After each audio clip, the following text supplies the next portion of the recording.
Hi, I'm Fiona, and I'm 30 years old. I stay at home with my two lovely kids. Life's been mostly good lately, but there's been some trouble with my husband. A while back, we had a big fight, and it's all because of his mom. You know how moms can be important to their sons, right? Well, sometimes it feels like she's a bit too involved. My husband is what you might call a mama's boy, and it can be tough to deal with sometimes. Our argument went like this. Fiona, can you come here for a minute? Sure, what's up? I need to talk to you. Please sit down. Is everything all right? Yes, everything's okay. I just wanted to talk about how we need to spend less money on some things at home. Is everything all right with your job? Yeah, work's fine. Don't worry. I just decided we need to spend more on something important, so we have to cut back on other stuff. Okay, what's the new expense? He took a deep breath, like he knew I wouldn't like what he had to say. I'm going to start giving Mom some money every month. It won't be a lot, but she's getting older and she needs some extra cash. I felt unsure and puzzled. It didn't seem right to me to give money to someone who already had plenty.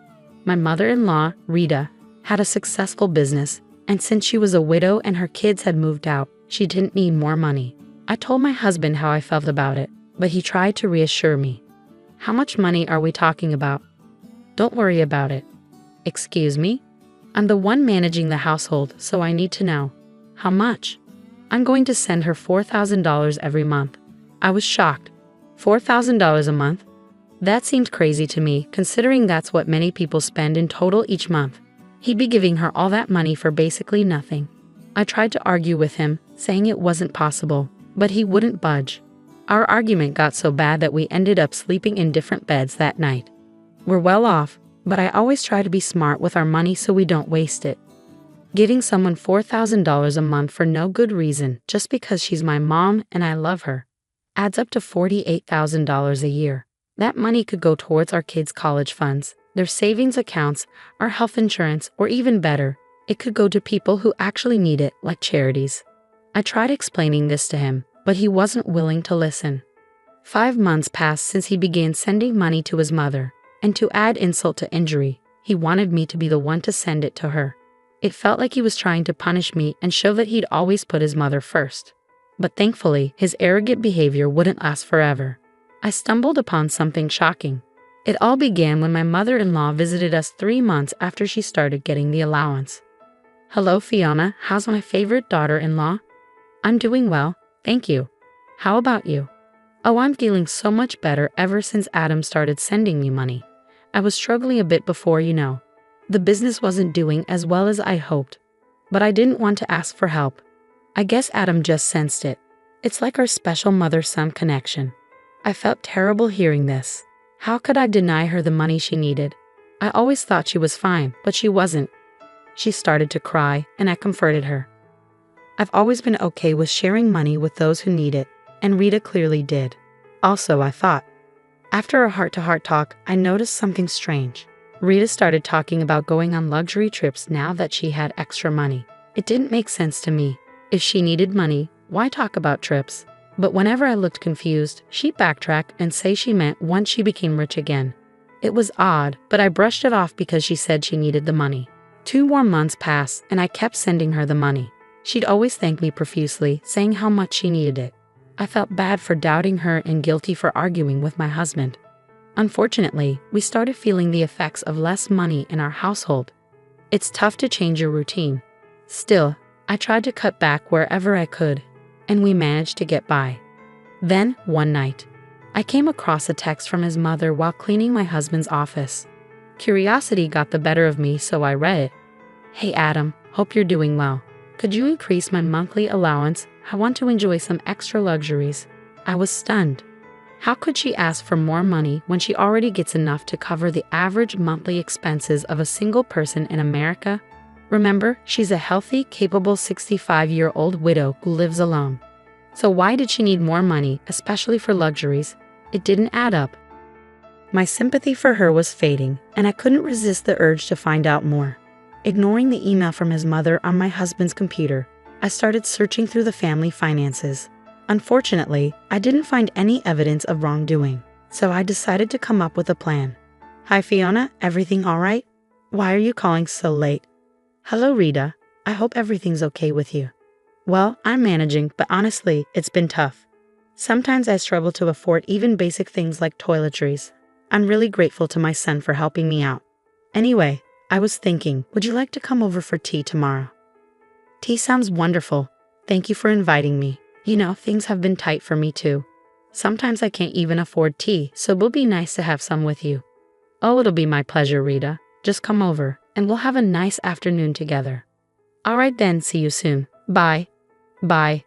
With that, I hung up, preparing for my plan. The next day, Rita came over, and we had a lovely time. As we were chatting during our afternoon tea, Rita excused herself to use the bathroom.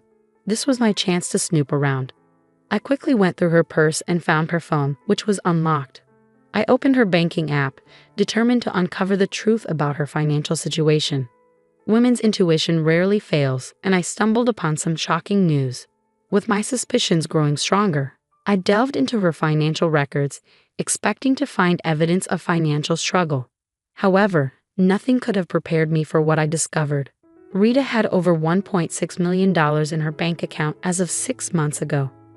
I was stunned.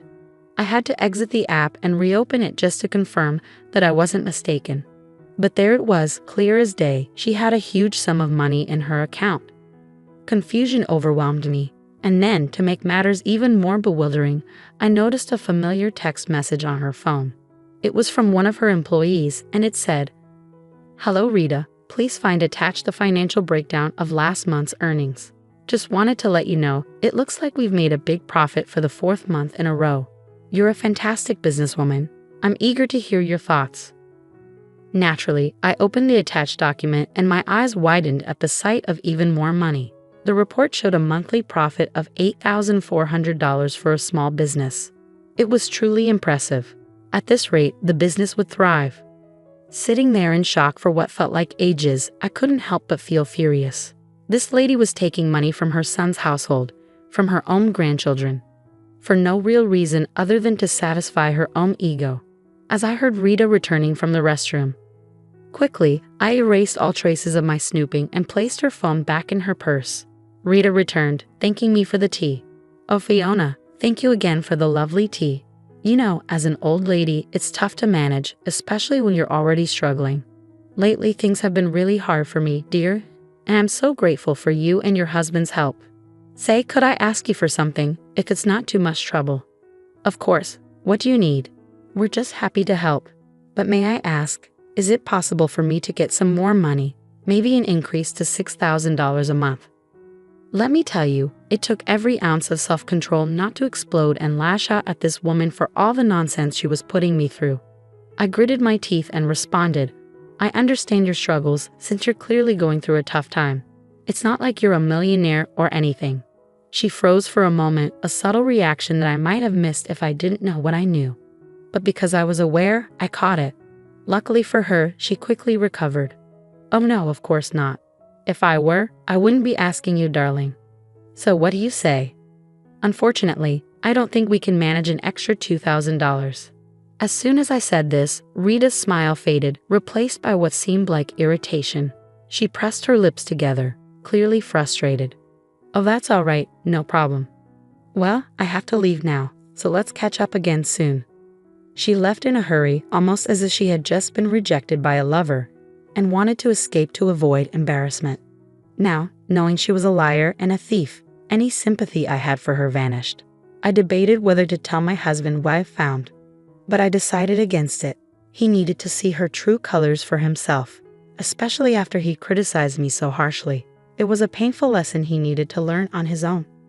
A couple of days passed, and it was time to send my mother-in-law her monthly allowance of $4,000. Despite having the money from my husband, I chose not to. I wanted her to feel the shock and disappointment when the money didn't arrive later that day. It would be a wake-up call she sorely needed. Just as I anticipated, my husband called me a couple of hours later. "What's going on?" "What do you mean? Why are you upset?" "Don't play dumb, Fiona. I know what you're up to. Why haven't you sent Mom the allowance? I'm getting tired of your games. You won't believe what I found out.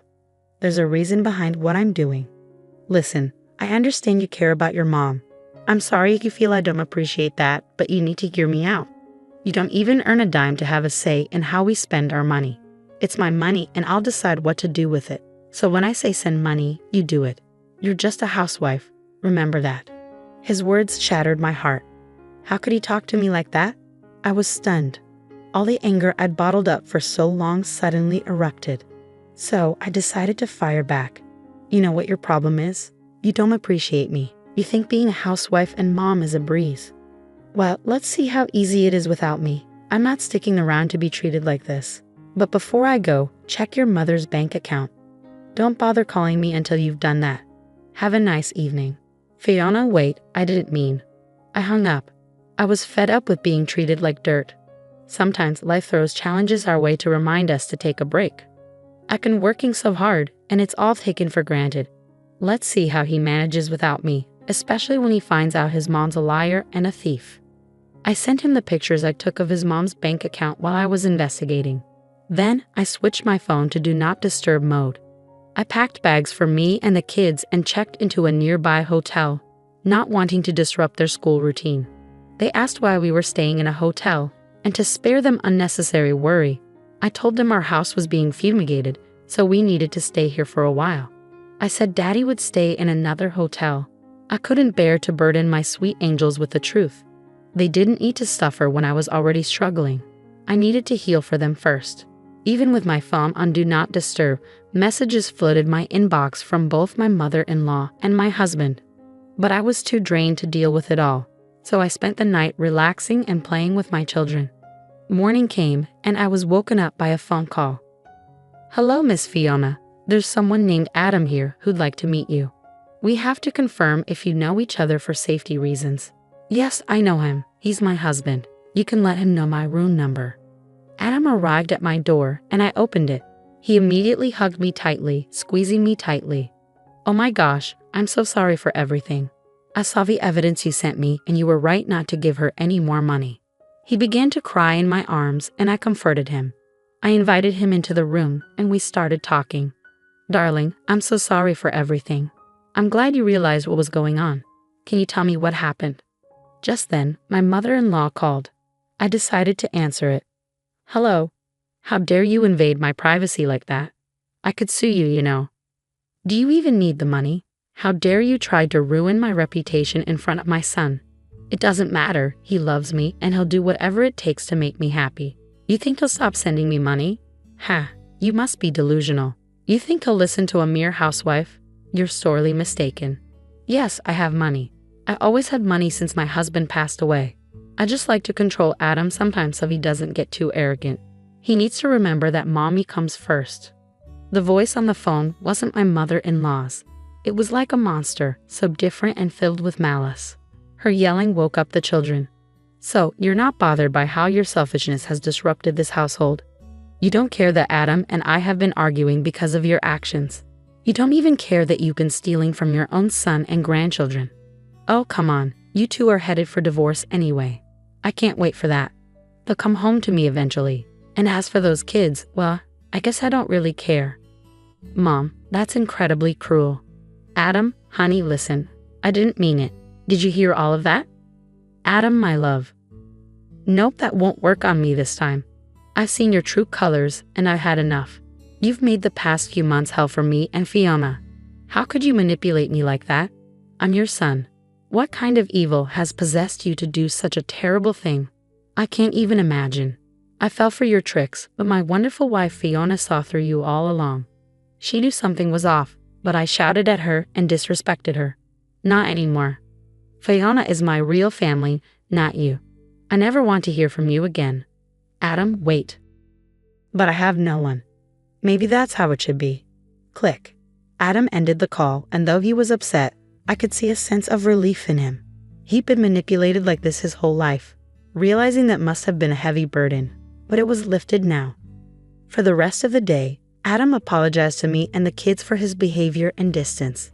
He admitted he couldn't even survive one night without me. He's realized his mistakes and promised not to repeat them. And as for his mother, he meant it when he said he didn't want to hear from her again. She kept trying to call, but he always declined. She'd made her bed, and now she had to lie in it.